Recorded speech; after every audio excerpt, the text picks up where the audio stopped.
Hello and welcome to episode 33 of the Randomer Nintendo podcast. I'm your host today, Angel, joined by Kevin.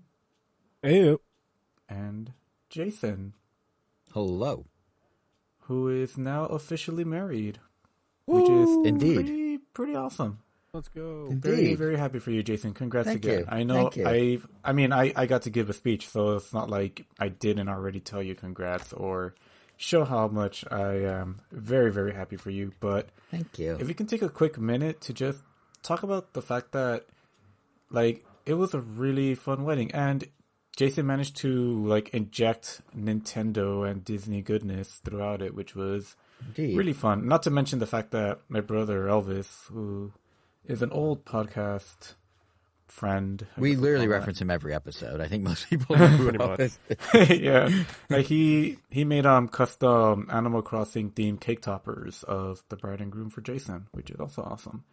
Yeah, that was super cool. It's of our Animal Crossing villagers. Yeah, because my now wife and I, that's how we started dating a few months before pandemic, and that was like that peak pandemic, April 2020. That's basically how we dated. Was we went on Animal Crossing dates, so couldn't do it in person. Aww. So yeah, so that's a symbolism there. You mentioned your speech. I think it's worth for the listeners. They'll appreciate this. Angel worked into his speech a joke about how I love Nintendo's financial reports, and it got one of the biggest laughs of the night. So yeah, it was something well on done. the lines of like, this is like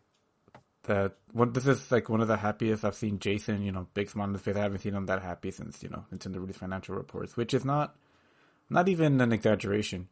But no, it's really not.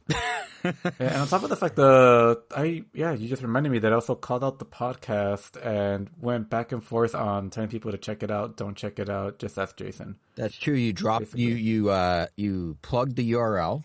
You said it's at ramtown.com. You can check it out, or you cannot. Maybe don't, or something like that. So if there's anyone from the wedding that's listening, welcome. This is what you are now in for.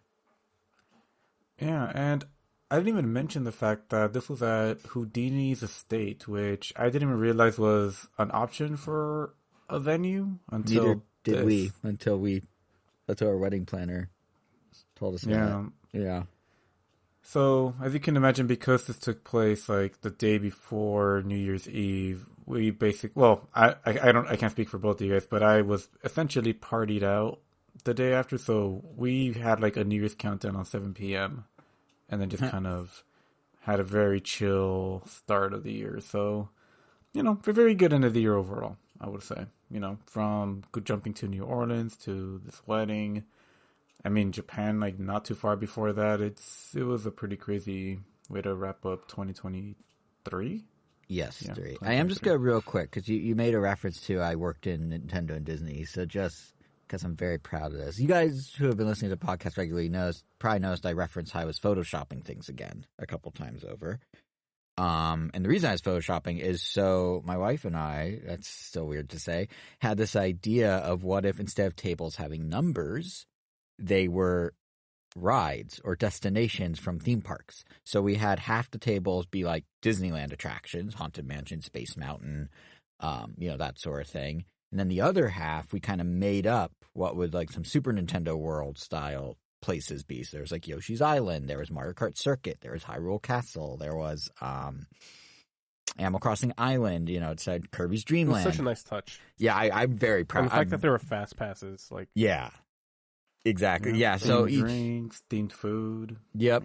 But and then the fast passes, we like made the banners for each, or I made the banners for each in Photoshop. Rachel there with me, like kind of creative directing as we went. But we got them printed out at the size of fast passes. Everyone's had their name on it. I may have misspelled the last name of one of our friends. It happens. Oh yeah, I forgot about there that.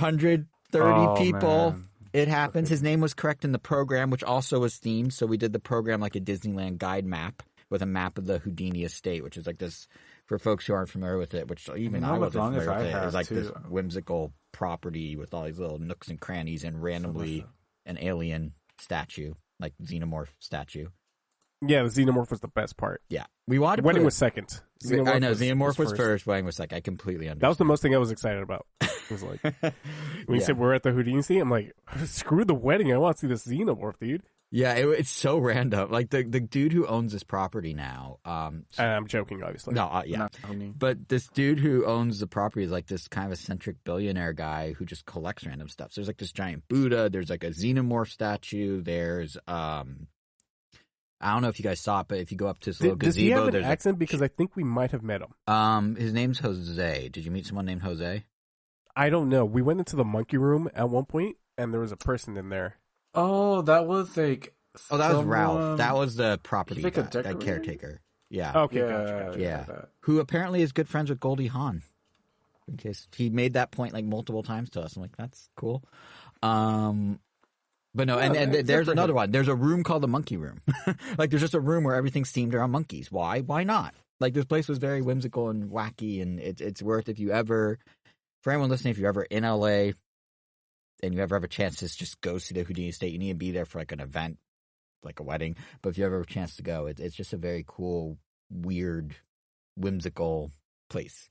Statues of I ate frogs it playing so hard instruments. too. Oh yeah, we When you predicted started, that, by I the ate it. way, on the exact spot where you did. The day before, a couple of the guys were there with me, just hanging out, and we saw some. And we were walking alongside the stairs. We're like, Kevin's gonna totally fall on one of these, and then you did. So you're very reliable. And here's the thing. Yes, Immediately somebody said, nobody slipped there, and I ate it so hard. I wasn't there to witness it, unfortunately, or fortunately. It hurt so bad. But I was off doing photos or something. Yeah, so that was fun. Yeah. Oh, one other wacky, whimsical thing at the Houdini estate. This is real. The trash cans, and I love how all you guys made a pilgrimage to do photos with this. The trash cans, like the city-issued trash cans, are painted in Louis Vuitton logos by Louis Vuitton. They are official Louis Vuitton trash cans because Kim Kardashian did a photo shoot there. And you have this gorgeous estate with multiple gardens and this old-school house that's kind of like this sort of mansion-y, like creepy, like when not creepy, but like kind of like magical mansion thing. And yet they took Kim Kardashian to the trash cans and did a photo shoot there, but they're still there. So that's another weird thing that's just there randomly. Yep, I just have random photos of me posing next to trash cans. Yep, everyone, literally everyone I've talked to since the wedding has a photo with the trash cans. It's like, Yeah, we had to. yeah, it's like you just have to. Yeah, I think I even have one from like after the wedding. Yeah. Oh, nice. Oh, yeah, you have a picture. Gotcha. Oh no, I didn't take the trash can. That'd be we You're want our like, oh, security. yeah, deposit parting back. gift. Yeah. Yeah, we took a whole trash can. No, actually, parting Yeah. gift. We had so much cake. We left like half of the leftover cake for the staff there because we just didn't have room for that much cake. Like it would have filled multiple fridges. It was so much leftover cake. So, yeah, Wow, Mr. Generous over here. yeah. So if anything, we gave them a gift, not the other way around. Yeah. Well, magical time. Great times all around. Can't wait till the next one. No, I'm just kidding. Well, not for me, Hopefully. but yeah, someone in our friend group's gotta be next eventually. Well, maybe you'll do one of those like vow renewals just for the heck I of feel it. like there's and I feel like one of the people in our group, and I'm thinking of someone specific, might end up getting married before I would need to even think about vow renewals. I just have that feeling. I don't know. I doubt it. I feel like you just might be like, yeah, you know what? Like just as an activity, it's like, what if we just renew the vows for the heck of it? 2 years in. I'm calling it now. Given how much planning and money went into that wedding, I don't think we're doing a vow renewal that quick. You said it was one of the easiest things you've ever planned, and you've planned the podcast. Well, yeah, okay. That's a good point. Hmm? I said that was a good point. Yeah, no, it was not. I mean, it wasn't bad until we realized it was going to rain, and then in 3 days we had to basically revamp the entire. It wasn't supposed to have tents originally, and then we tented the whole thing. So that was a 72 hours before scramble. It was also kind of raining that day. Mm-hmm. It's also raining in LA right now. Actually, I don't know if it's raining right now. Not but- right now, but it was today. Yeah. Yeah, I don't know why that. I mean, I don't mean to pivot to something dark, but yeah, like I mean, it's no surprise that you see a lot of accidents on the freeway from time to time, especially around inclement weather. But yeah, it must have seemed probably one of the worst aftermaths in a while. Thankfully, no people were visible, so I'm hoping they were safe. Just that the cars were just left there. But one car was basically just completely burnt and flipped and horizontal, or I should say perpendicular to the lanes. So, everyone had to go around that. And behind that car was like another car that was totally totaled. A much bigger car, also kind of perpendicular to the lane. So, caused a lot of traffic, but also just, geez, like, I have no idea, like, how fast or what must have happened for that to happen. But, yeah, no real point there. Just, like, things that have just, I don't know, a way to start the year. I guess on a more positive note, we'll lighten it real quick. There's one thing from the Wang I need to mention for listeners. Oh, yeah. I walked out to the Mario theme. For real. That happened. Oh, yeah. How could I forget to mention that? Wasn't even my idea. Beauty and the Beast. Rachel, Beauty and the Beast. But it wasn't even my idea. It was Rachel's idea. Well, basically, we were on a call with the people that were arranging the music, and I was like, I have no idea what to do. And Rachel joked, it's like, it's a Mario theme. And then the people that were arranging the music were like, oh my God, that'd be so fun to arrange. Yeah, we're going to do that. So they kind of decided for me, but it fit. It made sense. There wouldn't be anything else I'd walk out to. It's not like I'm going to walk out to In the End from Linkin Park. The lyrics don't really fit there. So it doesn't even matter. But yeah, no. Anyway, that was my last thought. I just wanted to share. Well, that's a good thought. Yeah, so, car crashes, weddings, and yeah. Yeah, the only other thing I was going to mention is that I tried papaya salad for the first time.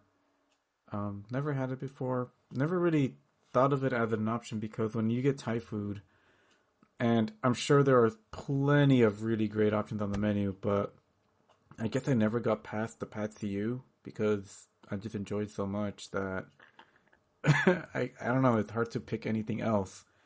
And I'm sure the thing tastes delicious, but I don't know. I mean, do either of you like Thai food and or get anything that isn't the pad see ew? Pad Thai. Or yellow curry chicken, or... Oh, yellow curry chicken. Maybe I should try that. I think I've had Thai food once. Wait, really? You've only had it once?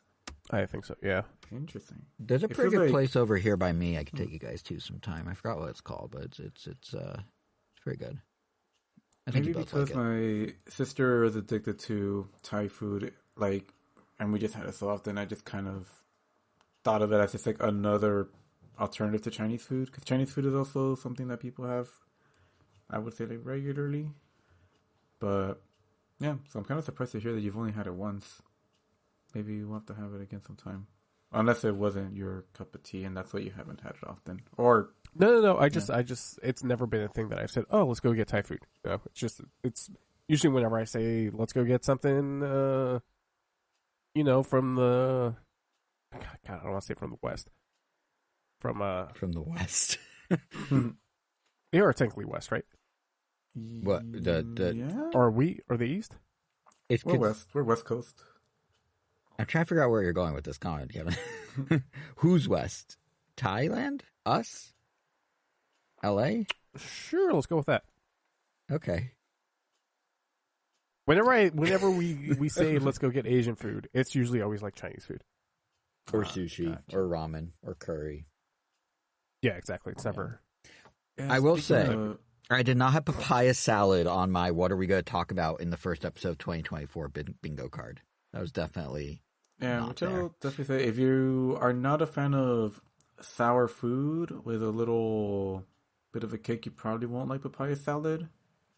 But it was good. It was like very, gave me like kind of like a pickle kind of vibes. But speaking of pickles, if we're talking about random foods, speaking of pickles, if you know what I mean. No, literally, we Angel and I last week had pickle flights, which are not flights of pickleback shots. They are literally flights of pickles. Like we had 5 different types of pickle in little cups. And I did not know there could be honey mustard pickles, for example. But there are. So, if you learned about papaya salad, I learned about honey mustard pickles. Yeah, if you're in LA and by the farmers markets, go to Kalen and Kalen Pickles. Yeah, recommend, like Jason said, the honey mustard. That one was really good. As well as the bread and butter. Yep. I don't know which one I liked more. You've had a ton of them, so you've probably... So I made the foolish choice, and this is where it becomes good podcast content, I guess, and not just me talking about pickles. I bought 2 quarts of pickles, not by I was like, oh, I like the honey mustard. I like the bread and butter. I'm going to get some of those. And I assumed when they came in quarts, they'd be full spears, but they weren't. That's why I got the big ones. I'm like, oh, it'll be like, a handful of full spear pickles. I just munch on them. Nope, they were sliced, and it's a lot of pickles, way more than 4 or 5 spears of each. I'm literally drowning in pickle juice and have been for a week. Sounds disgusting. Yeah, well, it's not, but it definitely need to do it in moderation, or else it does get overwhelming. Well, it's more like I just personally don't like pickles, but well, then yes, this would be your nightmare. But well, I mean, I guess on the opposite end of the spectrum, like Jason and I recently had some pretty sweet, like literally sweet, curry, and some very nice cookies. Those cookies were actually really good.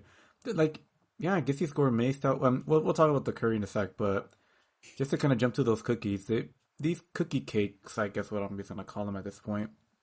Obviously since crumble started sweeping the nation, that's just started popping up more. I mean, this is the first time I've had Beverly Hills cookies, but the one that I'm pretty sure we talked about Cookie Plug here, right? No, maybe no. Oh man, well, so we were gonna go to Crumble. I believe it was closed already. Yeah, and we were already at the mall, and we're like, well, this place looks like a Crumble-like kind of thing. And yeah, it was very Crumble-like. I guess the main difference is that they don't seem to have a rotating menu, but it's called Cookie Plug. There were a lot of things that I didn't understand right away. I didn't know what Cookie Plug meant. It had to be explained to me. But it's a very urban hip-hop kind of... Hold on, we need to explain it to other people, too, because at surface level, it doesn't make much sense. Actually, yeah, take it away, Jason. So, have at it. So, sure, yeah, it's like, if you're going to compete with the hot new type of cookie that is crumble, which is, as Angel says, swept the nation. We went from 0 crumbles to 950 crumbles in only a few years. It's an Apple store. That's kind of the vibe I get from going into a Yeah, crumble. it's an Apple store for cookies.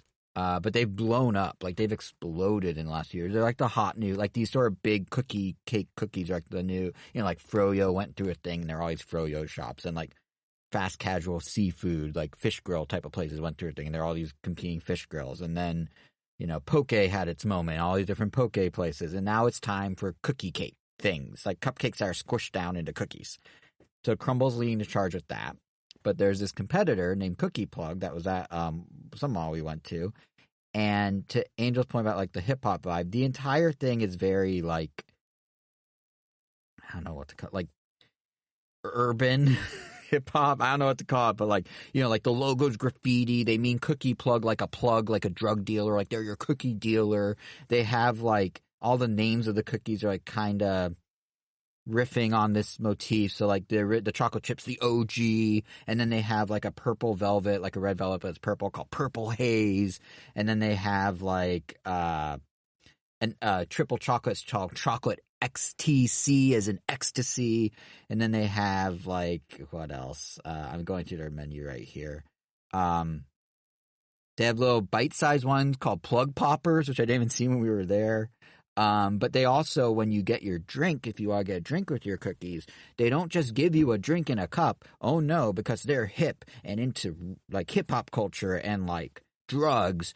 You get to get your drink in either a double styrofoam cup, as if it's lean or scissorp, as I've never sounded so white, or you get to get in and this one I don't understand, baby bottle with the little sucky part that the baby sucks on to drink from. Yeah, little sucky part. Little sucky part. Yep, that's what it's called. Oh, but yeah, so they don't serve drinks in normal cups. They serve them either as if you're pretending you're drinking codeine, or dirty Sprite, or whatever you want to call it, or they serve it as if you're, I guess, needing a pacifier on ecstasy, but also have liquid behind it. I guess. It's the strangest theming for a cookie shop, but it does distinguish them very well against Crumble, which is kind of like the de facto cookie cake place these days. So it's very weird. Would you say that's a good summary of the experience? Yeah, I would say so. Very good. Very odd, but you know what? They were delicious, so, I'm not going to complain if there are more cookie cakes around me, but obviously you have to be strong and not spend too much, because they are not necessarily cheap. They're definitely like a special occasion kind of thing. And Unless, you know, try to do we, that, we, yeah. we mock, we made fun of, we poke at Cookie Plug here just now. But one, we originally were talking about Beverly Hills Cookies, which is a one-off cookie place, and we got so sidetracked because, two, Cookie Plug works. The fact that we're talking about and in this depth about their branding, about their flavors, like I literally read off their flavor, like about how they serve their drinks. Like clearly this weird gimmick works to some extent because we are now dedicating time to talking about it, and now people know about Cookie Plug who probably wouldn't have otherwise. So it works. Yeah, I don't know if it's a chain or if you can literally just find it in Stonewood It Mall. appears to be a chain. It appears to be a chain. No, Stonewood Mall. Lakewood. Yeah. Yeah, I was about to say, there's no way Stonewood Mall would. We were at a mall. I want to say close to my house, but yeah, it definitely wasn't Stonewood. It looks like you can get them in California and Texas. So congratulations to 2 out of 50 states that may be listening to us.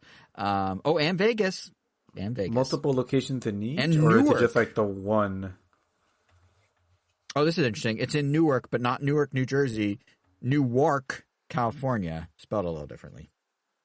So you're not just saying New York weird? No, well, I was saying Newark, first of all, like New Jersey. They're opening many stores in Texas soon, so stay tuned. But yeah, I feel like Gimmick's the thing that you stand out. Like I guarantee you, not like this is a weird pivot, but I guarantee you whatever the Switch 2 is when they announce it this year, Gimmick is going to be. It's not going to be Cookie Plug. They're not going to have like a Dirty Sprite themed Switch. But my point is like the Gimmick thing. Like that's how people are going to be able to distinguish Switch 2 from Switch in the same way we just distinguished Cookie Plug from Crumble.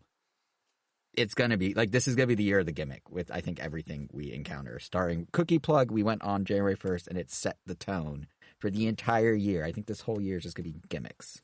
So, brace yourself. Gimmicks and AI. Yeah. But, yeah, I guess like the only other thing I'll note, just to kind of bring it back to that curry I mentioned. I love curry. A lot of people love curry. Curry is good. Japanese curry. I have not had Indian curry often, so I can't really speak to that. Or that Thai curry, the yellow curry that Jason mentioned. But this curry from this place called Chubby Curry, right next to that Beverly Hills Cookies, was pretty good. My only knock against them is that I felt like we got very little of said curry. I think we ordered wrong.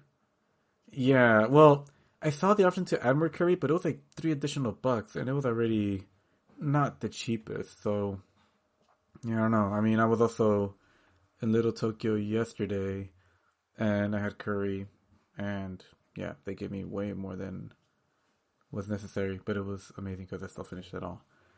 But other than that, everything was still pretty good. The only thing that we thought was weird was that Jason's order got like 2 pieces of chicken for some reason. And yeah, I got double meat, and I didn't pay for double meat, so I won. And there were more Taylor Swift songs than you would expect from a anime-themed curry establishment. Yeah, again, back to Gimmick. Like, we went in, and it's like, it's themed like a normal curry plate. And then you go in, and like they have all these anime figurines lining the walls. And then their drink menu, if anyone follows me on Twitter or Threads, their drink menu, as I posted a video of, every single photo of every single drink just has a Pikachu in it. Because why not? So there's just Pikachu posing with a beer, Pikachu posing with sake, Pikachu posing with this other sake. Like, it, yeah. So. Is it the same Pikachu, though? It's the same Pikachu, yeah. It's a little figurine. But they pose him differently. So sometimes he's in the foreground and the drink's behind him. Sometimes he's next to the drink. Sometimes he's a little behind the drink. But again, year of the Gimmick. More year of the Gimmick. Vision Pro comes out in 3 weeks. Apple, year of the Gimmick. Like that's not a mainstream coming out product. already, and you already have it pre-ordered? No, I do not have it pre-ordered. No, but my point is, this is the year of the. I'm declaring. I don't think we plan to do predictions this episode, but I'm declaring 2024 is the year of the Gimmick. And Gimmick's not a negative. Gimmick just a concept, not positive, not negative. Just look at the R1, the rabbit. I mean, that's exactly total gimmick. Yeah. So. Yep, Kevin, do you know about the R1? Did you see that? You know what that is? I have. I don't know what I'm supposed to make of it. Me neither. Gimmick. Yeah. For those who don't know, real quick, at CES, home of the gimmicks, they announced a virtual assistant. It looks like a play date, but it's red. It's from Teenage Engineering, so same, design company that did the play date. And it's just like a little virtual AI powered, like ChatGPT style virtual assistant thing that you talk to, and it can sync up with your phone's apps, presumably Android, not iPhone.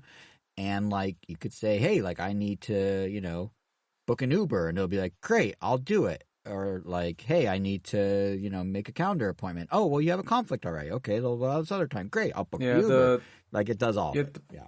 Yeah, the big distinction with this one is that it's supposed to carry out like those, like you mentioned, like actually find the Uber and get it all set up. So all you have to do is just hit confirm. But I guess the intriguing part that if true is like, oh, book me this flight that are, cheap tickets, seats in the back for 6 people to like Europe or something. And it will do all of that supposedly. And all you have to do is just hit confirm on whether you like what it shows or not. Or you could tell it to like, actually, can you change this or that or something like that? Yeah. It seems interesting. And for $200, it's not asking for a lot. It seems like a low barrier of entry, but the part that I'm really curious about is the fact that you could teach it to do certain things. Like there's a user creator side to it, which I'm sure people may end up using in very cool ways that the developers may not have intended, which may just make it like a really just fun device to have, which is why like myself with one of our friends actually pre-ordered one just to mess with it, see what it's like. I feel like I'm back to when I pre-ordered the Playdate, had it for a while, and ended up returning it. Well, not returning it. I just sold it. I just didn't use it enough. I loved it. I loved the design of it. I love the games, but I just could not really... Yeah, another dedicated handheld device just wasn't what I needed or what I have time for. This, at least it has some more productivity uses that I could see myself potentially using for fun. Or maybe seriously, I don't know. But just worth a try. It's kind of fun to be like to mess with like, new tech, so to speak. Or, everybody's phone might have something like this. Google Assistant or Siri may suddenly get an update with large action models or whatever they call it. Large language. And suddenly it makes this obsolete. Or you just have a version of it that's a little orange device. And it's orange. I mean, yeah. That's the part that I'm sort of confused by, or not confused by. That's the thing holding me back is, well, twofold. Well, I love gadgets and I love gizmos and I love like the concept of this thing, but like,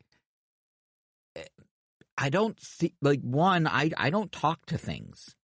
I talk a lot on the podcast, but I don't talk to inanimate objects as much as one would think I might. Like, I don't like using virtual assistant. Like, I had an Alexa that I got from when Mr. Robot gave them away, which was kind of a funny promotion back in like 2015. So I've had that forever. Got a HomePod Mini when I, moved into my apartment. I never, ever talk to them. I have a Siri on my watch. The only time Siri fires and when it mishears me thinking I'm talking to it when I'm not. I always would rather type or, quietly do what I need to do. I never talk to these things. So, like, I don't know, like the rabbit, I don't know what I would do with, like, when would I talk to it? I would rather just quietly do what I need to do. That's thing number one. Thing number two, I don't know, like, how long a standalone device, kind of what you're saying, Angel, because, Google has Bard that they're working on. That's their large language model, and Apple's cooking up something, I'm sure, for Siri. That's going to be a generation behind because Siri's always behind.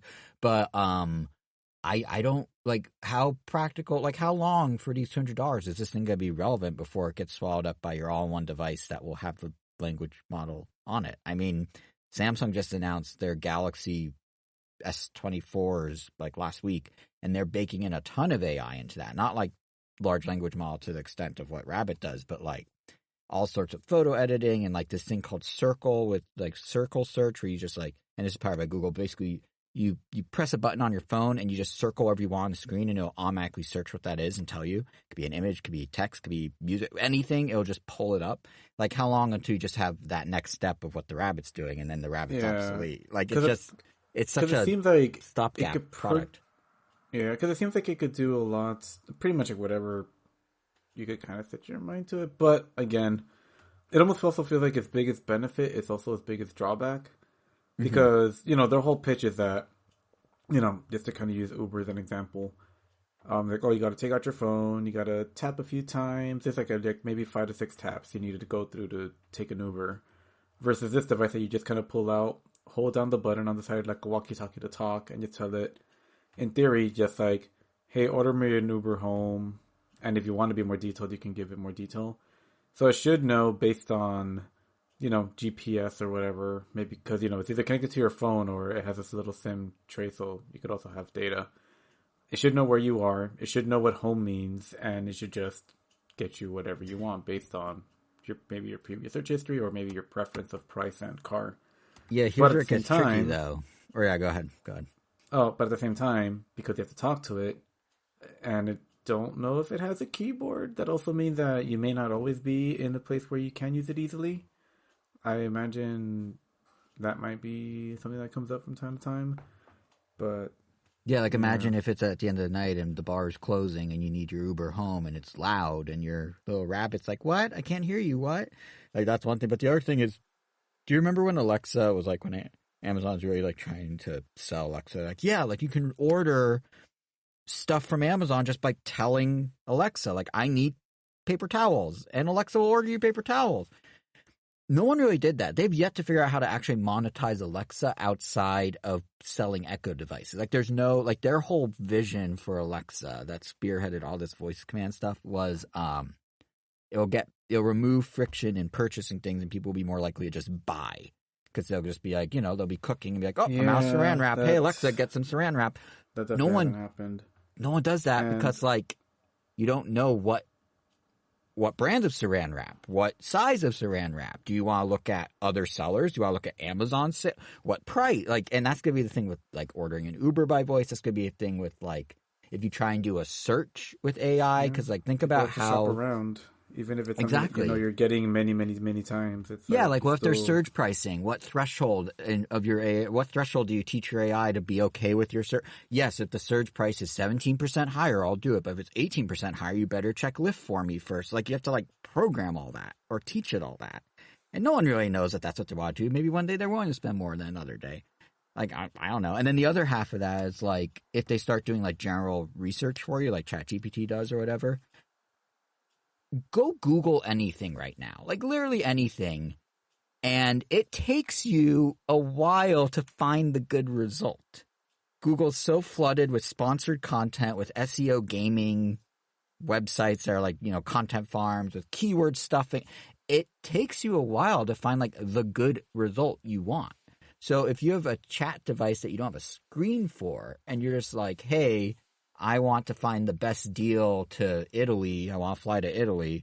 Is it going to give you the best deal to Italy, or is it going to give you one of the top results it finds that's maybe sponsored content and or is considered the best deal because they knew exactly which keywords and meta descriptions to put in to make it seem like the best deal, but it's actually $100 more than the real best deal that if you were really looking with your own eyes, you would have found. Like, there's so many layers of, like, I don't know, there's a word I'm looking for I can't quite think of, obfuscation hurdles? Or something. No, like, not really hurdles, but like there's like so many friction points and like so many like obscure reality. Like, yeah, there's a lot of layers yet to overcome that like a human knows to overcome, but I don't know if you can teach an AI to overcome in a way that lines up with the values the real person has about what they're looking for. Yeah, I mean, conversely, if you treat it, I guess, to use a Rick and Morty reference, like the Mr. Meeseeks, just like keep things simple. Yeah. Or even like, maybe complicate a little. Like, something that I'm kind of curious to explore is if I can basically teach it to get me Kirby Cafe reservations. Because the website isn't that complicated. Apparently I could just like basically walk through the process of what it would take to buy tickets. But and you then could it would just be good. do that today. You can just make a macro or like an if this then that type of thing. Yeah, the thing is, like, I could basically tell this is it. supposed to make but this is supposed to make it easier. Yeah, no, I get that. Yeah, and there's definitely value to AI. Yeah, especially because, like, because they go on sale like on the 10th before the month you want to go to. So in theory, I could just, once I train, I could just say, like, all right, on the 10th at 2 a.m., make sure to get these tickets as soon as they become available. Whatever reservation you have, first come first serve, get to. Yeah, and there's some value in that. And also getting tickets to the Ghibli Park or basically any of the Ghibli stuff, like the museum, those websites are kind of annoying to navigate. So if you can just teach it once and then every time after that just have it do it for you, that would be amazing. So just to having to not play deal with it. devil's advocate, how is that different than making a bot that scalpers use to get tickets to things the second they go on sale? This seems more Just user to friendly. play. Well, I guess. Yeah, maybe. I mean, bots have been around forever. I Yeah, knew that's my about point. the That's potential to exactly do my that. point. Yeah, that's my But point. but I don't know. I guess I never looked into it because they seem too complicated, or at least too complicated enough for me to bother with. But this is also to the point of the presentation. The fact that they're packaging it in this small little orange, appealing-looking device for whatever reason just makes me more willing to basically create a it bot. has to a fun get me gimmick, stuff. which is again not a Yeah. bad word. And So, I do you know want to what? clarify. Props There's a to them lot, for making me buy a bot, like a physical analog bot, I guess. and For lack of a better term. credit where it's due. There's a lot of cool stuff AI can do. I'm just devil's advocating a bit because I think the key thing is the idea that we're gonna in the near future have an AI that's good enough, quote unquote, with the way our internet is currently structured and ad driven and whatnot, to be able to have a fully screenless device that you just talk to and it just does exactly what you want, exactly as you envision it should do it. I don't think we're there yet, which is why I feel like Rabbit, as fun as it is definitely more of a like little gimmicky trinket gadget than like world changing future of how you would engage with computers type of thing, Well, we won't have to wait too long to find out because I think they start shipping in March. So, yeah, I'll definitely be curious. But like I said, what I think is going to happen is we're going to see some fun, gimmicky ways that people are just going to use language to teach it. And the cool thing is that if you teach it something, I think you could put that somewhere and other people can get it. So if people find out like some kind of weird game or just some fun app or commands that, are just handy, but obviously not revolutionary, but if I could find any kind of benefit with it, then sure, that's cool. Yeah, no, and it will be fun to play with, and there's gonna be some cool stuff that comes out of it, some like garage like developments or like it's gonna be a fun device. I just don't think it's gonna be as like world changing. And I feel like Vision Pro is gonna fall into a similar bucket where it's ahead of the curve. Like it's not. Neither of these things, the technology is not there yet. I mean, it's there, but the structure the technology lives in isn't set up in a way to maximize its potential. Be it how crappy search is these days or how spatial computing doesn't have the lightweightness it needs. Pick your poison of what futuristic thing. It's more gimmick now than like it's a peek at the future. It's not the future yet. Yeah, and ultimately while they're trying to basically combat the app ecosystem. Ultimately, the best version of this is going to end up being an app. And I remember like watching some video discussions and like Chess was in with some of the creators, and they were saying that they could have essentially made this an app, but people would have probably just ignored it or it wouldn't have gotten as much buzz. So you got to get 100%. This is like a proof of concept of their AI more than anything else.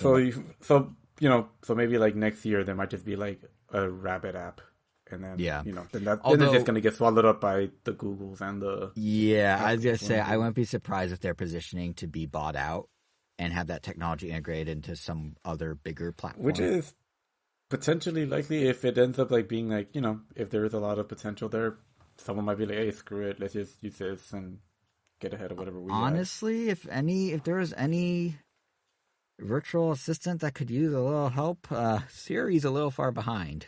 I was saying that before compared to the others. Like, if Apple's serious, like with Vision Pro and spatial computing, and the idea that like there's no easy way to type with Vision Pro. Apparently, you have to like hunt and like they have a virtual keyboard, but you have to like hunt and peck letter by letter with your hand in midair.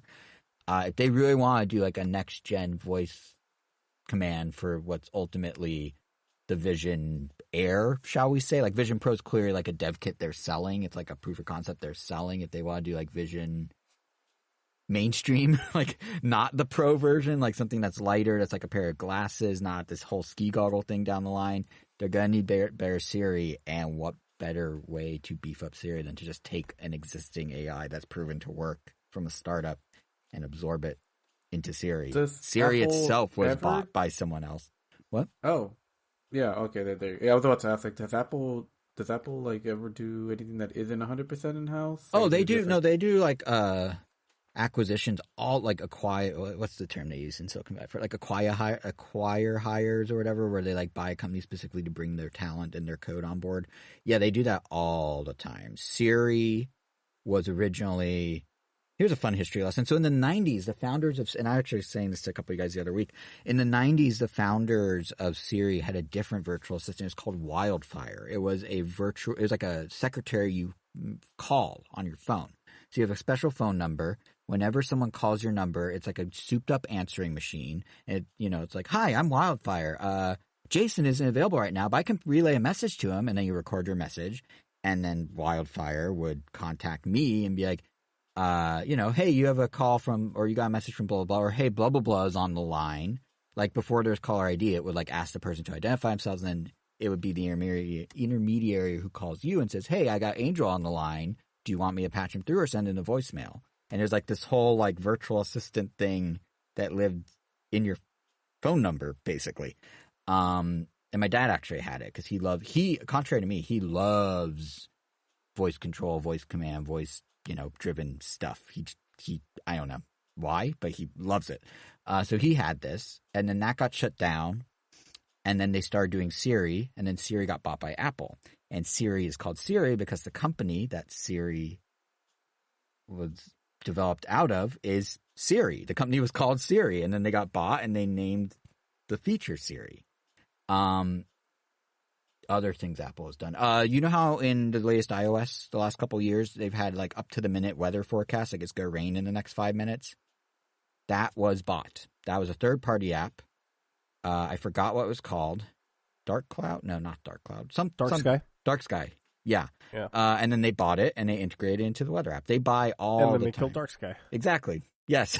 Or Shazam's another example. Shazam is owned by Apple now. It was independent. They bought it. They integrated it with Apple Music. They also keep it as a separate service. I was wondering why they have it like integrated now in the control center. It's Apple. So they do this all the time. Yeah. So I would not be surprised if them or Google or Samsung or someone were to buy Rabbit.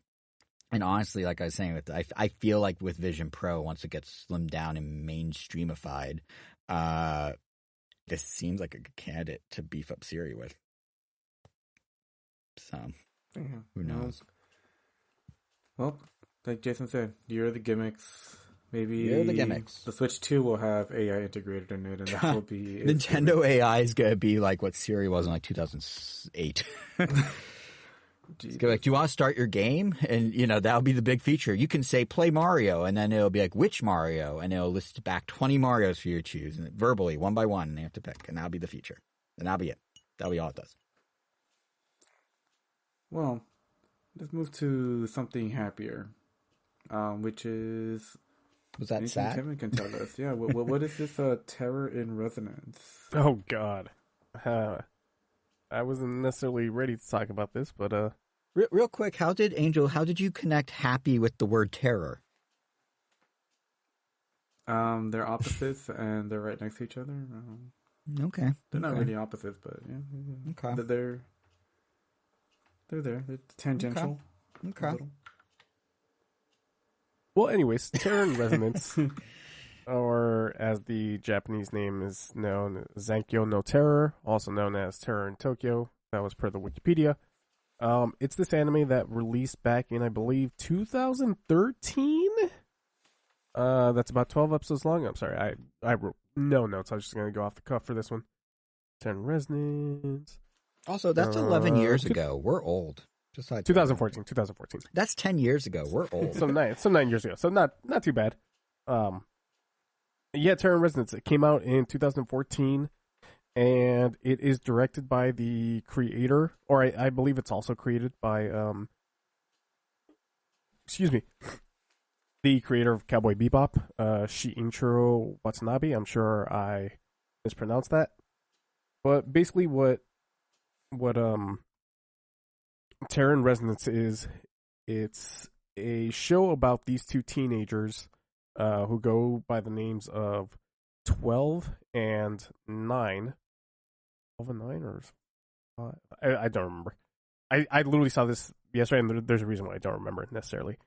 But essentially what it is about, it's about these two teenagers who start committing terrorism acts in Tokyo. And not only that, but you also follow this one girl who, her name is Lisa, and she is sort of like mixed in with their plot as they go around to create these terrorist acts. I guess I'll just spoil it. It's only 11 episodes long.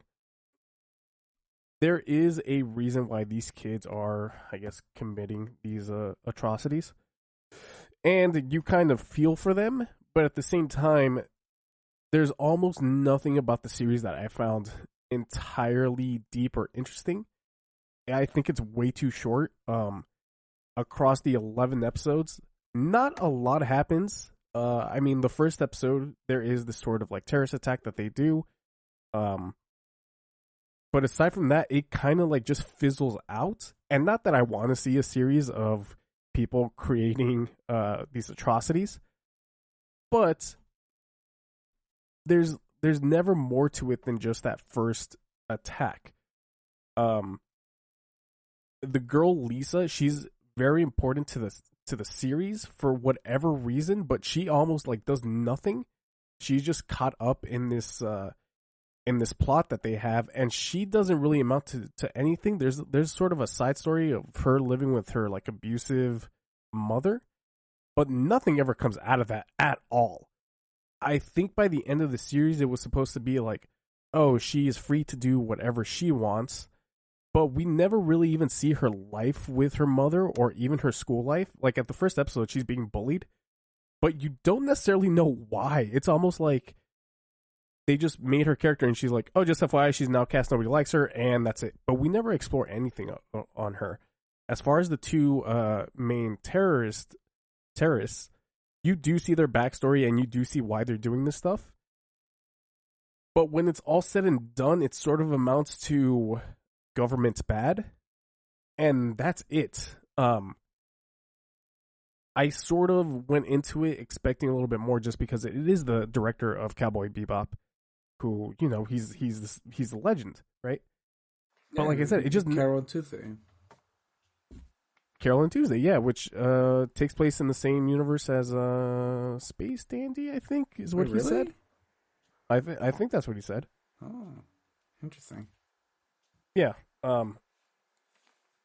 And I don't know, I was just a little disappointed about it. Yeah, it just the reason that they're doing the terrorist attacks is because, you know, government bad, but it like there's no deeper meaning to any of it. On top of that, the name Terror in Resonance, Zankyo no Terror, according to Wikipedia, translates to Terror of the Echo. And maybe it's because I just heard the dub, but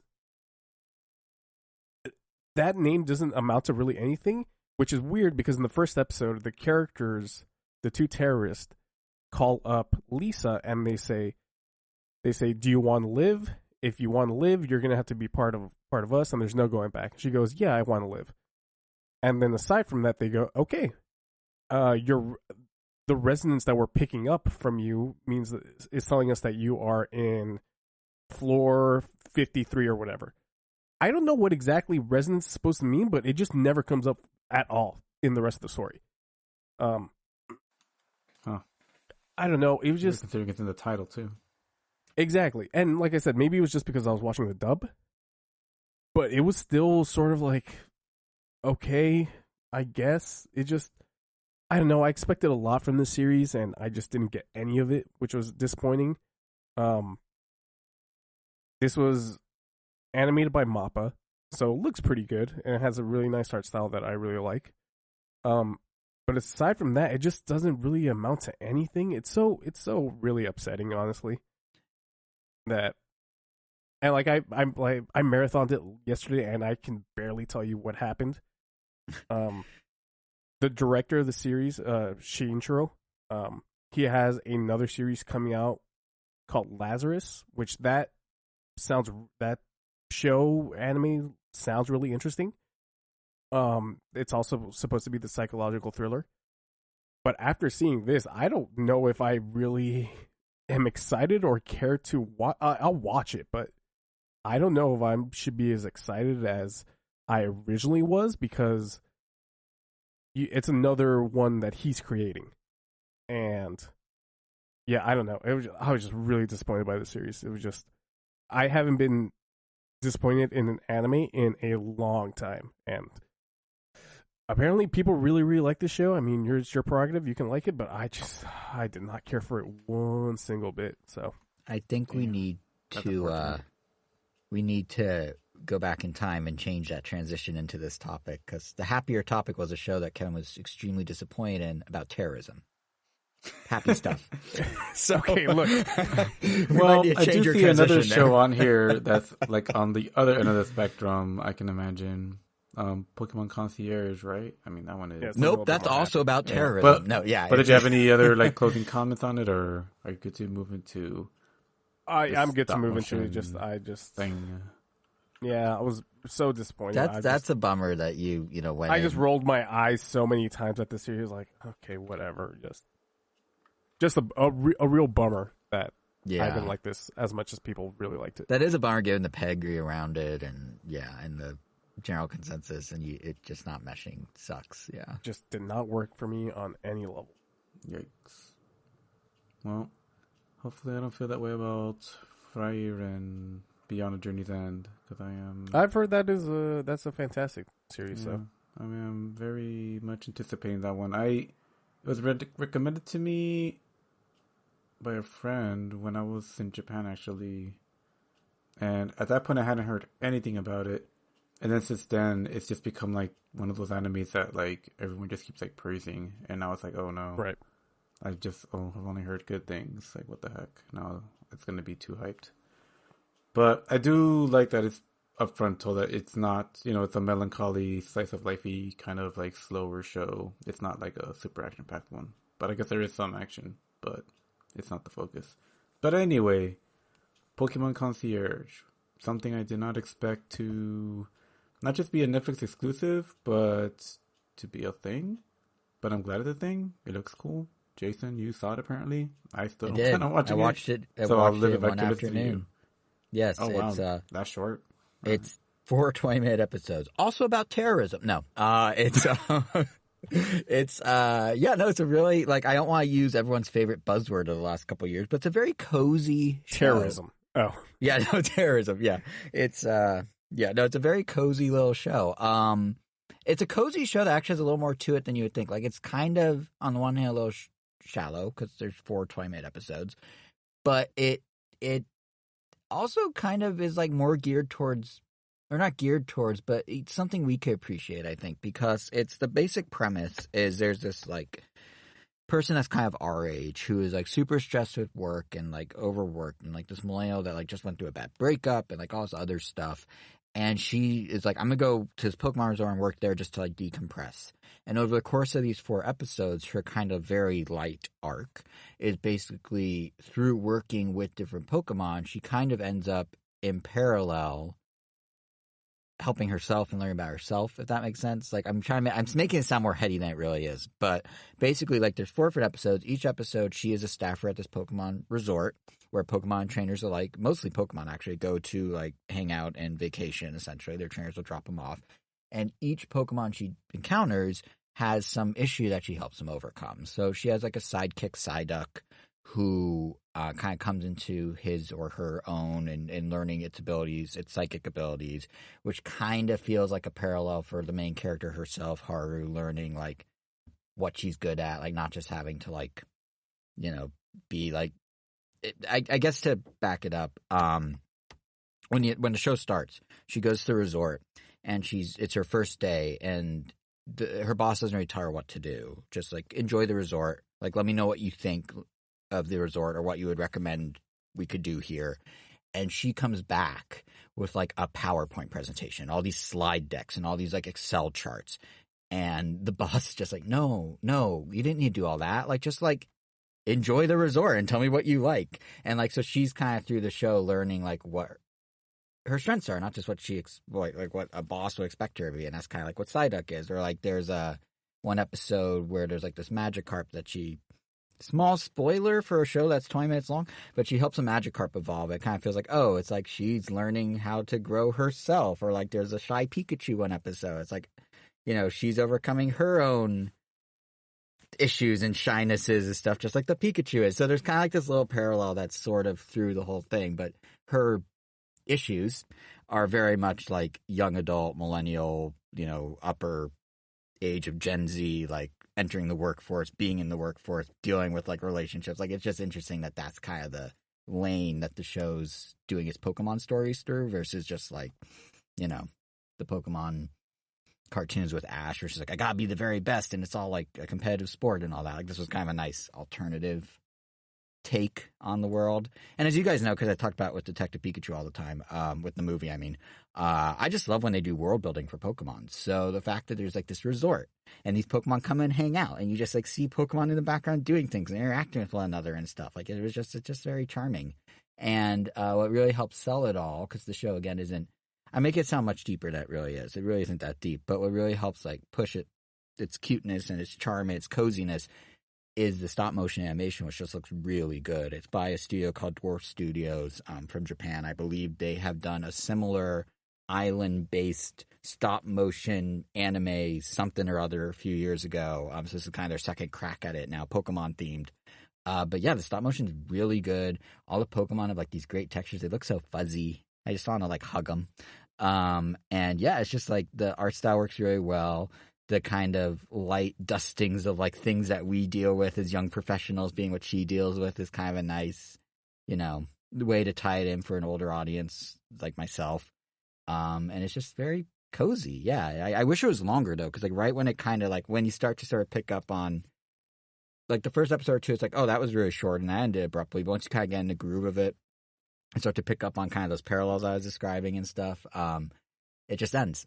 That's where it ends. You're like, oh, like right as you're getting into the like flow, so to speak, it just comes to an end. And it ends well. Like it has like a nice sort of closing moment, but it's just sort of like I wish there were more episodes.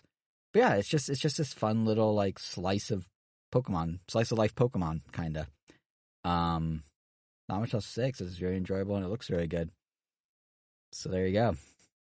So if you need something like to, you know, take a break from terrorism, or the gimmicks of the world, you can watch Pokemon Concierge. It literally would take you under 2 hours from start to finish.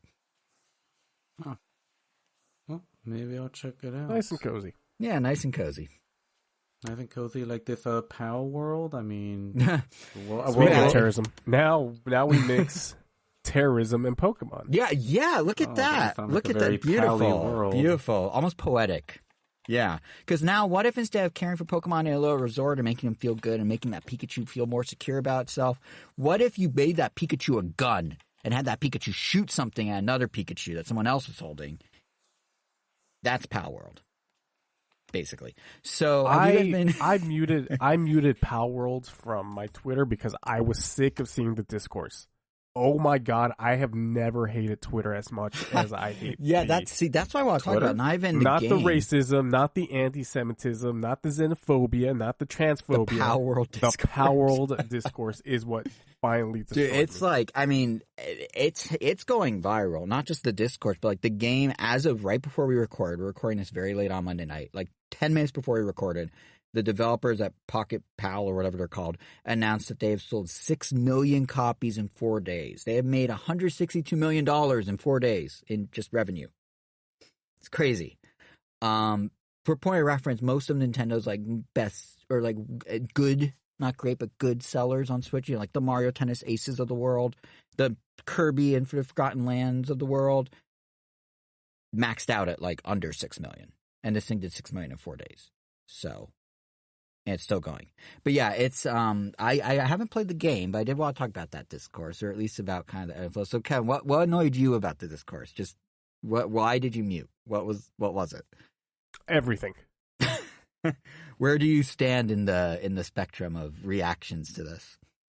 I don't know if it's just Twitter itself where just anybody can say anything and just get billions and billions of impressions. I'm not just talking. This is more of a Twitter rant than it is a Palworld rant. Fair. So obviously, one of the big things that a lot of people are talking about is this is clearly a Pokemon ripoff. I don't think anybody's denying that. Yeah. I absolutely hate seeing people say, or like not even just necessarily saying, but yeah, I am saying it. There is no proof that any of this game has been AI generated. Yes. But Correct. people are just taking it as gospel. It's so infuriating. Yes. It's so annoying. I understand that you're not happy that this is a ripoff, but you can't just go ahead and say that this is AI generated with absolutely no proof. Yeah. So and I understand that there is, and sorry to cut you off, but No, you're good. I understand that the creators have brought up the use of AI in the past, like on Twitter. I totally understand. I understand why you would make that conclusion. But people saying like, "Oh, it's so hard now in the industry," and maybe Angel will take this a little bit differently because he is a developer. But I hate seeing like people sort of virtue signaling to developers on like, oh, it sucks that like developers are having to go through this AI journey and seeing, or like having this discussion about AI in video games, and then seeing a really successful game that was built off of AI. It's like, no, that's not true. It's not true at all. Like, and don't get me wrong, I think this game looks like crap. I am not gonna. No, but I get what you mean. Yeah. Well, and it's interesting. And like I said, that's more of a Twitter thing. No, but it's interesting though because the discourse around Palworld, and it's very like there's definitely an element of like what you're saying about like, oh, those poor like I feel like gaming in like the gamers, quote unquote, on Twitter in general are very like, oh, layoffs are bad, and oh, like, you know, this and that next thing, and then they turn around and go, oh, but I bought Palworld. That, you know, I'm one of 6 million people that bought Palworld, and you know they're kind of lifting the rigs from Pokemon, but it's cool because like the game's fun. So there's that virtue signaling up until it's not, like they care until they don't type of thing, which is part of the discourse as well. Even if it's not AI, like the fact that it's kind of a ripoff, it is funny that people are like, oh, like the livelihoods, and then meanwhile I'm gonna go play this thing that like just ripped things off. But to your point, yes, people are jumping to conclusions. So what we know about Palworld is they did something. Probably not AI, maybe AI, who knows? They did something that borrows heavily and rips off, arguably, from Pokemon's designs. There are some that look very similar. Someone literally matched up the rigs, the animation rigs of one of the characters in Palworld and one of the Pokemon from, I think, Sword and Shield or Scarlet and Violet or something, and overlaid them, and they are identical. And I think Video Game Chronicle or one of those sites, like, interviewed multiple developers, and they're like, yeah, that's basically impossible to be a coincidence. That doesn't mean AI did it, but clearly there's something happening. But the thing I think I'm hung up on is this whole argument about like, oh, Nintendo should sue, Nintendo needs to act, like, or oh no, they shouldn't sue, or everyone involved in this did their due diligence.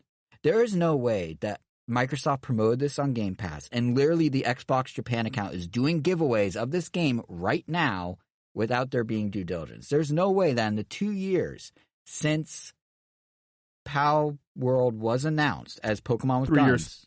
3 years. Yeah, 2021, you're right. There's no way that no one at Nintendo and no one at the Pokemon Company didn't look at this. There is, I mean, maybe stuff like the animation rigs lining up is like a little more suspect now that that's coming out, but there's no way this game got as far as it got. Somebody think of poor Game Freak. Yeah, please. yeah, but there's like no way it got this far without due diligence by all involved. So this argument of like, and to your point about virtual signaling, like this argument of, oh, but like it seems like it's split like this. Oh, the developers, their original work isn't being respected because they're ripping it off. I kind of lean more on that side myself. But there's also the argument of, oh, but like Nintendo's big and Pokemon Company's huge and their games aren't good anymore. So it's okay for them to be ripped off. It's like, why are these arguments? Like, it's so both stupid. sides of the arguments are terrible, and that's one of the main reasons why I had to mute the word. I was done seeing this stuff. I think I was just, oh God, it's so frustrating. For me, what I think is most interesting about this, and you probably didn't see my tweet about it because you probably muted because I said Palworld, but what's most interesting to me is wherever this lands, what has happened is there has been a door open or of some sort where a game can lift or borrow or remix or reuse some assets from something else, even if it's just like they took bits and pieces of Pokemon and slapped them together in a different way. They can essentially not be creative. I wouldn't say be creatively bankrupt, but not be creative and be rewarded with now being the fourth most consecutively played Steam game in this platform's history or something like that. Like, it's not like we're at there, whether it's made by AI in the future, whether it's made by hand, whatever, like we're at a point where like they're getting rewarded for kind of taking the shortcuts. Sure. Whether or not people care about that is what I think the discourse is around. Personally, I'm on the side of it would have been cool if they didn't do that. Like every other monster game, Dragon Quest Monsters, Kokoromon, Nexomon, like there's all these different ones. They all have like their own, yeah, they're kind of Pokemon, but all the monsters kind of have a different look. Like if you look at a Dragon Quest monster, or like a Digimon and a Pokemon, like they have different identities. There's some overlap, there's some similarities, but they have kind of their own artistic lane. This does not. What's interesting here, though, is it does have its own gameplay lane. And I think that's something, you know, I was saying you're the gimmick. The thing that's striking me about Palworld that's so interesting is apparently it's a pretty decently fun survival, crafting, base building experience where just there are like Pokemon or pals, as they're called here, who you can use in your fighting and can be at your base and can like do things for you at your base. And sorry, when I said that this game looks like crap, I mean visually. As far as the gameplay goes, I have. Yeah, no, I got you. Yeah. But yeah, so like the game. So what's funny about it to me is the game itself actually isn't very much like Pokemon, and actually apparently has a pretty fun loop. And people are enjoying it, and it's going viral, and it's becoming a time suck for a lot of people. And that's you know, for $30, you're getting a good amount of game in there. It's just creatively, it reminds me a lot of when Genshin Impact came out, and everyone's making Breath of the Wild comparisons. Or like when I was going to bring that up, but yeah, it's like that, but it's like the next step down that road. There was a video and the fact that it's that much more PS4. successful, yeah, it's probably becoming to PlayStation. Wait, what was that? It's kind of PlayStation, right? Yeah. I remember someone like there was a video of like someone like breaking a PS4 or something in relation to Genshin Impact, but it was like before. For Genshin, yeah. And then of course, you know, it came out and suddenly it was like the biggest thing ever. So and it found its own lane and it's kind of its own identity now, but like this feels like a couple steps further down the road. And I remember there was like a mini controversy when Vampire Survivor came out that some of the character art was like traced, like the shape of the character stuff was like traced from old Castlevania art or something. And obviously games always are, you know, the Metroidvania genre. It's in the name, Metroidvania, Metroid, Castlevania. All these games are riffing on that concept. And a survival game, you know, this is arguably riffing on Minecraft in some ways. Palworld is. It's arguably riffing on Fortnite in some ways, like the third-person shooter elements. Like every game is riffing on something else. It's just we seem to be inching closer to not needing a visual identity that's as unique in order to be successful. And obviously a lot of games, you know, the days of like Xbox 360 and PS3 where every game was like brown, different shades of brown, and it all looked like Gears of War. Like there's that, and that's not, you know, that's similar visual identities then with one another. But I mean like some of these creatures are straight up Pokemon, like straight up. And I think the fact that it's doing this well is going to open a whole can of worms for games just kind of lifting assets. But even if it's not literally lifting assets, but just kind of being like, I don't want to say creatively bankrupt. That sounds strong, but basically being creatively bankrupt and getting rewarded with like tons of success if they have a gameplay loop that's half decent behind it. So, and this is a tale as old as time. The 2D platformers of the 90s, everyone having a mascot platformer that was some riff on Mario or Sonic. but this one just feels more Look at all the egregious. Smash likes that, Exactly. unfortunately, Yeah.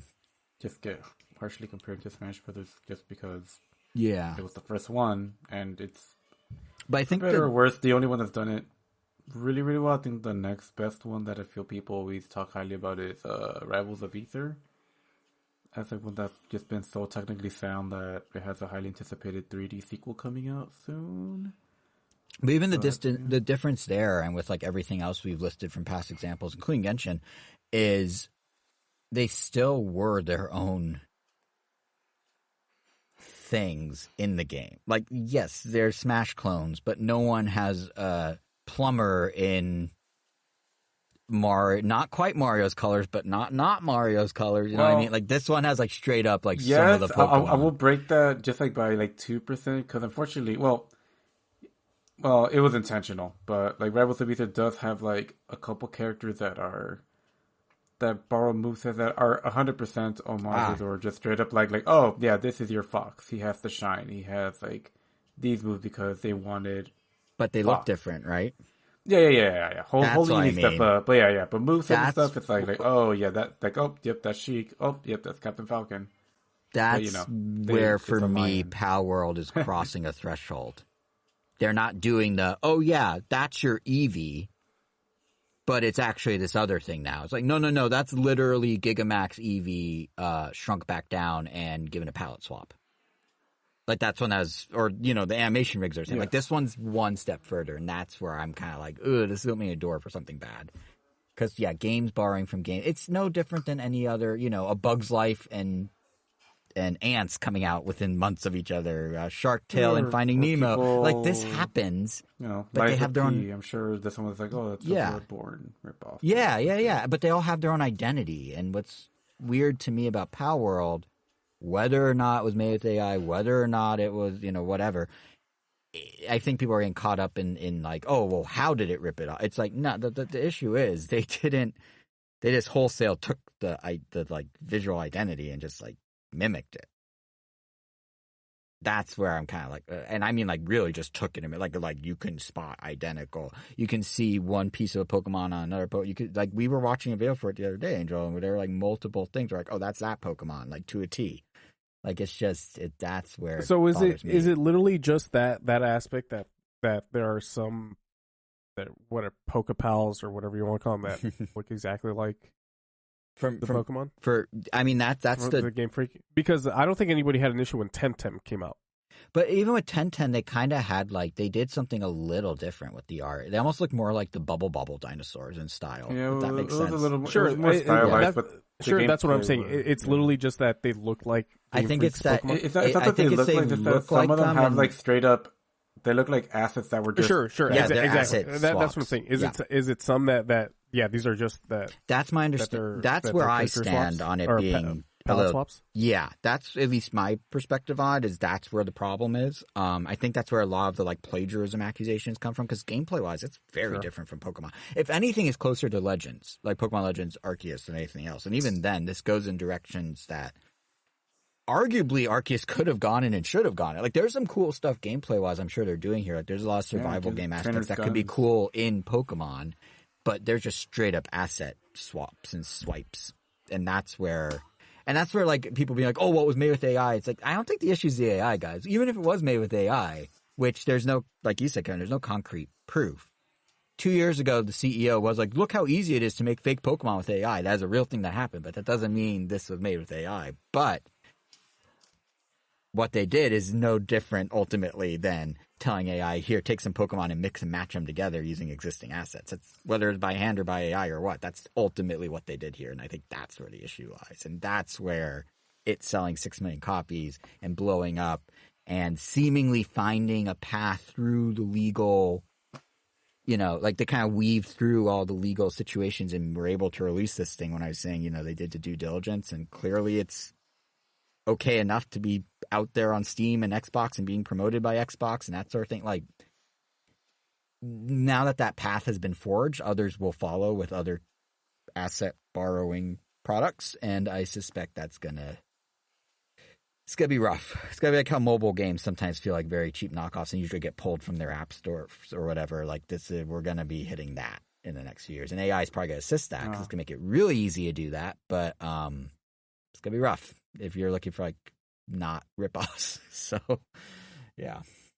That's kind of where I stand on it. But it's very interesting because this is, you know, how this unfolds is probably going to be like the textbook case of how this sort of thing's going to go for the next however many years in gaming. Like, this is the start of something. Exactly, because literally it's a survival game like so many others. They just did the Pokemon gimmick, and now here we are. Yeah. So, but anyway, that's my thoughts on Power. It's just very interesting. Like, it's new terrain for gaming. So we'll see where it goes. But yeah, no one's going to shut up about it, Kevin, so you're probably smart to mute it. This is going to be a discourse for a couple of weeks for sure. Yeah. Yeah, I was done on both sides argument. Yeah. Terrible. Just I will say, credit where it's due to these developers. They navigated those legal waters perfectly to get it where it is right now. Like, you know, they found a way. They found a way. They done good. I mean, in their mind, they made a bunch of money with probably less effort. So from their perspective, they did great. I don't know if that's great for players or great for the industry, but they, for themselves, nailed it. Yeah. Well, that was Palworld. You heard it here. 25th. It's been 2,500,000. You've heard it here last. Yeah. Yeah, who knows if they'll... Well, I'm curious to follow the story and see where this is like a month or 2 months from now. If, you know, the player base is going to stay at the 6 million. Is it just going to drop off like a rock and people are just going to forget this existed? I think it's going to be somewhat fleeting. I think there's a viral flash in the pan, like, whoa, look at this. It's kind of like Pokemon, but with guns thing. It's Steam's... What was it? It was like... The fourth. It's like their largest concurrent player. Yeah, their fourth largest in platform history. Last I saw. I thought it was the most. Is it now largest? I know the most recent count was there were 1.7 million concurrent players. I think that was it. It was the highest. Which, by the way, again, that strikes me as a little. This could just be kind of a meme of a game. It was a. That was like third most game played ever. Oh, now it's third. Okay, it went up since I last saw the numbers. That's how quickly this is moving. But doesn't that have... This has a very meme quality to it. Both people checking it out in the discourse around it. It feels like everyone... I mean, I did too. Everyone's kind of bandwagoning like, oh, we got to talk about Palworld. Everyone's talking about Palworld. We got to check out Palworld. Got to stream Palworld. Like, got to, you know, put it on my Twitch stream. Like, yeah, I think in a few weeks... Not that many people will be talking about Palworld. Well, not a few weeks, a few months. It's going to drop off, is my guess. And we'll be here to not talk about it as well. Exactly. Oh, one parting thought about it. One parting thought about it. There is something to be said that Nintendo could learn from with this. And I kind of alluded to it when I was saying that, you know, Legends could have gone more in this direction. Oh, my God. Don't... I hate... Oh, God. You're just bringing up a can of worms. When people are like, oh, this is, you know, Nintendo or Game Freak could learn a thing or two about Palworld. What are they going to learn that they don't already know? Well, what I was going to say is there is an appetite for... Kevin's about to get mind-blown watch. I know, I was going to say, there's an appetite. This does kind of demonstrate there's an appetite of some degree for survival elements in a monster catching game that they could explore if they want. They don't need to be quite as rigid to what Pokemon was. And they are starting to expand it in the last few games. Arceus, that was a whole survival. Yeah, but this goes way further. They could, in theory... I think they could take elements of the genre and mix it in better if this game has any longevity. That's the only thing I was going to say. I don't think they should put guns in Pokemon, but I mean, people are clearly resonating with the matchup of monsters and survival, so there's something there. Well, even if short term. We'll see if it really is that, or it's just the fact that, oh, this looks silly, or it's Pokemon-ish. See, that's the thing that I'm kind of... Because I feel like that's the only reason I would try it. Yeah, no, I agree, but I've been seeing so many... that you said, just because of... Yeah, the meme element. Yes, but what's interesting is I've seen so many posts. I've seen so many posts from people being like, yeah, I went to see it because I was just curious what it was all about, and then like 4 hours later I was still playing. Like I've seen that a ton on like Reset Era and stuff. So there's something in there. I don't know if it has longevity in terms of how high, 1.7 million players concurrently. Like, I don't think that's going to stick around. But there's something there that's beyond just look at the fake Pokemon. I don't know how long that'll last, but there is something there. There is some gameplay hook there that works. So, speaking of last thing, I did not expect us to talk about Palworld for 20 minutes. Hey, it's still less than the internet did. It was 3 straight days of it since it launched. Yeah, the other day I thought it was going to be at most like a 5-minute thing, but, well, here we are. But, as you can see, I guess it was still big enough to get us to talk about it for a good while. Well, on that note, I guess back to Jason for housekeeping. We made it to the end of the episode. Oh, hi again. One thing Game Freak could learn. No, terrorism. Game Freak can learn terrorism. Yeah, so that was it for this episode, I guess, right? That's why I'm doing housekeeping? I don't know why I'm saying this. Okay, so yeah, you can find us on the internet. We are on all the podcast apps. You can find us on Apple Podcasts, Google Podcasts, Spotify, Amazon Music, iHeartRadio, Pandora, TuneIn, our YouTube at Ram Nintendo, which is also our Twitter handle. Individually, we're on the various channels of the internet. I am on Twitter and Threads at JSR7. Kevin is on Twitter at KVNGomi. I will never call it X, by the way. And Angel is on Instagram at World of Weros.